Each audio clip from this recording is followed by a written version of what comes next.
están haciendo, que creo que se llama Educación para la Excelencia, y que consiste en separar o segregar a los alumnos más listos, los más dotados, y mientras los que no son tanto, los que son menos listos, pues se dedican a estudiar a su ritmo, a otro tempo, ¿no? Esto que me parece una salvajada, pues sucede desde pequeños, y desde pequeños nos enseñan a aguantar 7 horas sentados en una silla, a escuchar a un señor al que le debemos respeto, silencio y disciplina, un señor que normalmente no tiene en su cabeza la idea de seducir a un público, de seducir a una audiencia, y por tanto pues es bastante difícil que a veces los niños pues se queden sentados escuchando algo. Luego si además añadimos que luego cuando llegan a casa pues están cargados de actividades, pues se van quedando sin su precioso tiempo lúdico, su precioso tiempo para nada más que para ellos, ¿no? La competitividad también nos la han metido por las narices y por las orejas, incluso en aspectos históricos, incluso en aspectos evolutivos, incluso en aspectos biológicos.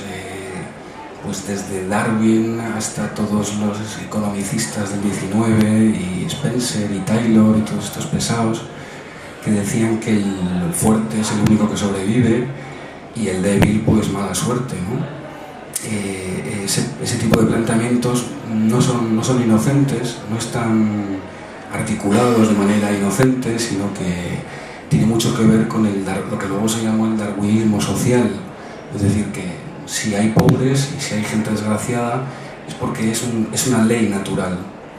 Entonces, entre la ley natural darwinista y la sociedad, pues parece que nos la han colado bastante con eso de que el fuerte es el único que sobrevive, cuando en realidad es por cooperación, cuando la humanidad ha avanzado siempre.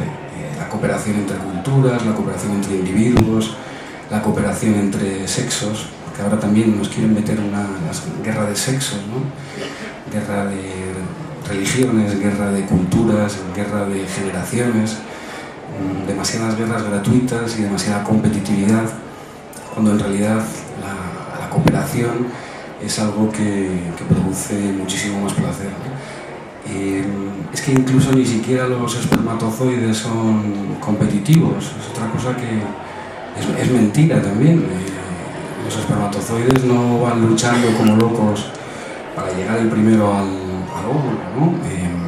Realmente hay grupos de espermatozoides diferenciados, unos ayudan en una fase, otros en otra, otros a lo mejor dan ánimos, pero realmente es un trabajo de grupo. La competitividad puede que sea humana, pero realmente no interesa fomentarla tanto desde mi punto de vista, ¿no? Con relación a esto, pues había escrito unas líneas muy sencillas que se refieren a la capacidad de amar, la capacidad de solidarizarse y la potencia que tiene esa capacidad, ¿no? Se llama El frágil amor indestructible y dice así: había visto a esa pareja una vez más en el bar más grasiento y alegre de Malasaña, hablándose de cerca, aliñados por el sudor, comiéndose a besos, exentos del mundo, borrachos hasta las trancas.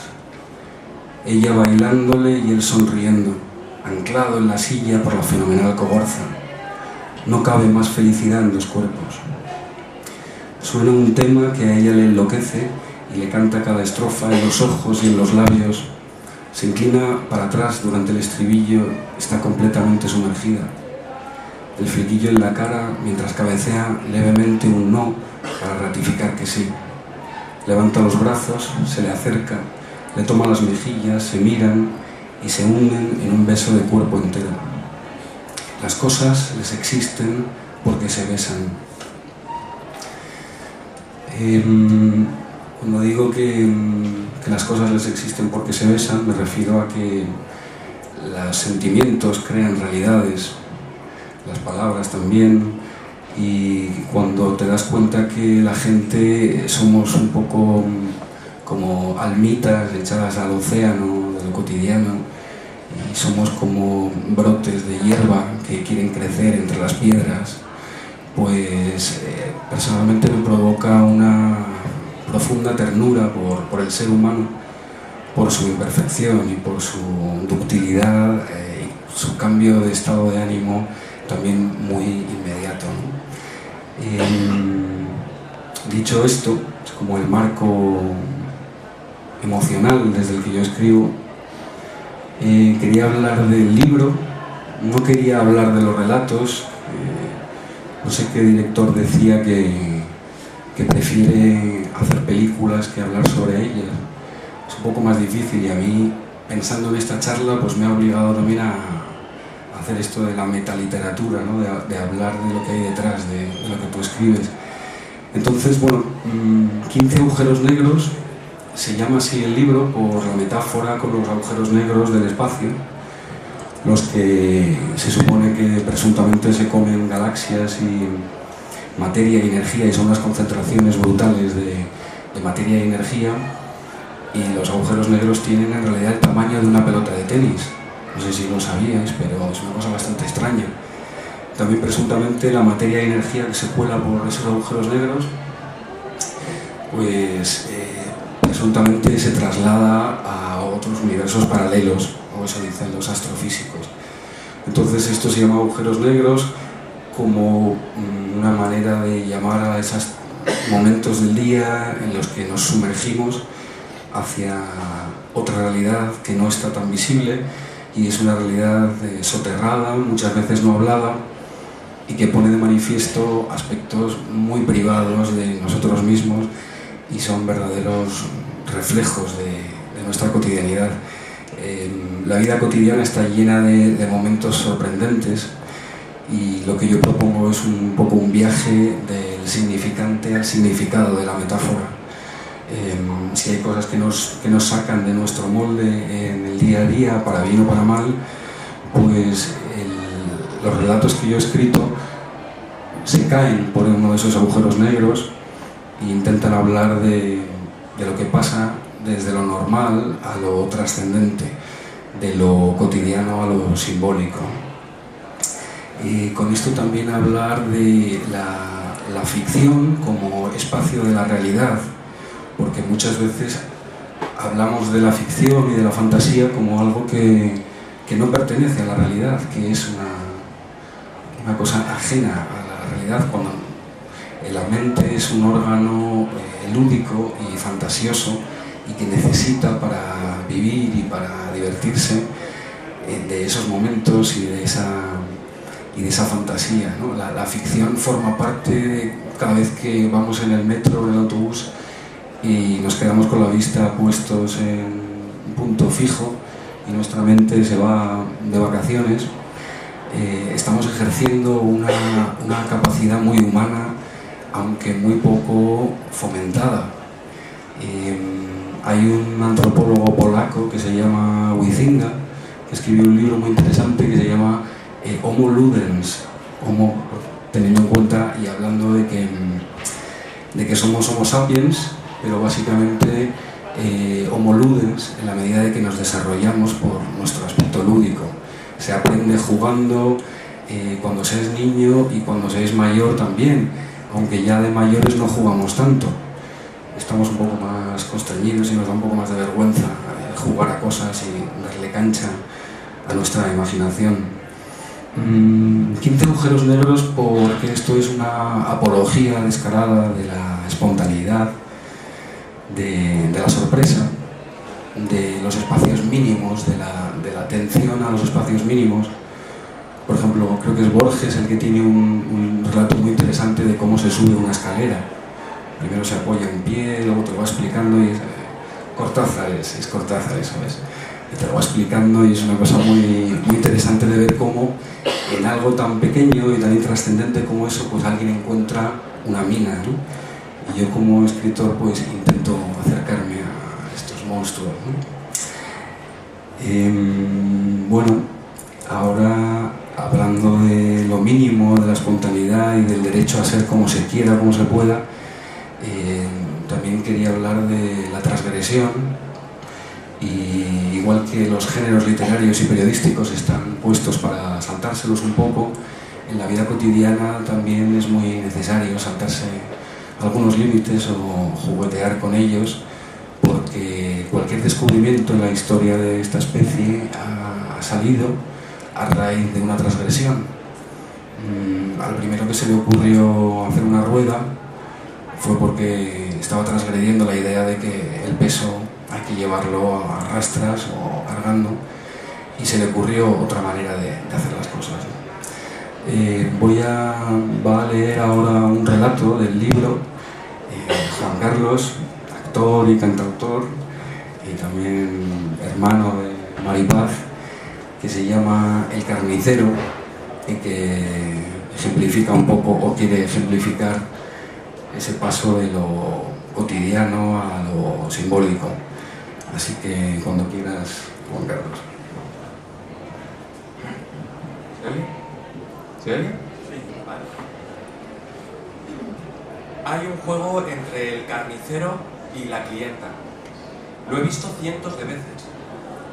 He tardado 20 años en averiguar qué había detrás del silencio ensimismado del grupo de mujeres cuando el hombre, en faena, manchado de sangre, laminaba una ternera roja. Una vaca es una hembra, y hay un hombre preocupado en el tacto de esa carne. Un hombre que tiene por oficio tocar carne de hembra, y una mujer que paga después de ver cómo se trata esa carne. Erotismo masculino y sangriento tras la vitrina. Cada vez que una mujer entra en esa esfera carnívora, se arroja sin saberlo a un océano de representaciones oníricas y eróticas. El punto candente de la compra es la carne, qué duda cabe. Es lo más radical. Media vaca sin piel, con los tendones a la vista. Una cabeza de cerdo, unos riñones, una salchicha. Una salchicha se parece mucho a lo humano. Desde un punto de vista, nos estamos comiendo entre nosotros, pero ya estamos acostumbrados. Eso es lo fascinante de las costumbres. Llega una clienta. Al otro lado, un sujeto despellejando animales, limpiándolos de vísceras o descuartizándolos, con una pinta evidente de asesino múltiple y un delantal arrugado con huellas de manos ensangrentadas, como si viniese victorioso de una trifulca de saldo trágico. La mujer se queda mirando inadvertida las manos expertas del carnicero, resbalando por entre la cinta de lomo y el añojo de primera. Le fascina que calcule de maravilla el peso exacto cuando hunde los dedos en la carne picada. Le gusta mirarle ahí, en su teatrillo iluminado, como un feriante, dando el machetazo preciso, moviéndose ante el público de otras mujeres, calladas y expectantes, que también codician. Cada una encuentra su propio código de comunicación con el carnicero. Cada una se expande hacia el hombre que atiende y escucha. Suelen pedir que sean delicados, que corten las lonchas finas, que le quiten lo gordo. No es meticulosidad, es deseo de un mimo muy preciso. Hay otras que mandan mucho y no le miran a la cara, como si tuviesen un conflicto antiguo y ella estuviese obligada a mantener el trato. Otras llegan desbordadas de afecto y necesidad de ser aconsejadas. Llegan como con ganas de enamorarse, y entonces ahí el carnicero le cuenta un cuento a la niña y luego se separan. Pedir la vez es un momento duro. Es ser el último legionario en pasar al burdel. Para ese entonces, ella está tan ensimismada que ni se da cuenta de que el carnicero le está sisando. Porque todos fijan el peso un instante después de echar la carne, sin dar tiempo a que la báscula se estabilice. O rebañan algo de la bandeja donde se va a picar la carne. Pero esta es también la magia del feriante.